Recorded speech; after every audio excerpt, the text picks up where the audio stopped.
শেখ মুজিবুরের মৃত্যুবার্ষিকীর দোয়া মাহফিলে ইমাম ও মুয়াজ্জিম সহ আটক ৩। এইবার কিন্তু বেশি বাড়াবাড়ি হয়ে যাচ্ছে।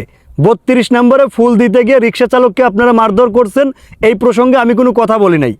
একজন মানুষ যতই খারাপ হয়ে থাকুক তার জন্য কি দোয়া করা যাবে না? দোয়া মাহফিলের আয়োজন করা যাবে না? দোয়া মাহফিলের আয়োজন করলেই তাকে আপনারা আটক করে নিয়ে যাবেন?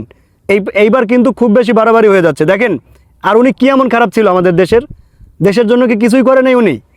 হিটলার এতগুলো খুন করছে, এখনও তো ওর জন্য দোয়া করা হয়। আমাদের এলাকায় যে যত বড় নিকৃষ্টতম ব্যক্তি হোক, মারা গেলে তো তার জন্য জানাজা করা হয় এবং তার জন্য দোয়া মাহফিলের আয়োজন করা হয়। আমাদের গ্রামে যত খারাপ মানুষই মারা যাক, তার জন্য মানুষ দোয়া করে, দোয়া মাহফিলের আয়োজন করে। তাই বলে আপনারা গ্রেপ্তার করবেন, আটক করে নিয়ে যাবেন? দেশটা মগের মূল্য হয়ে গেল নাকি?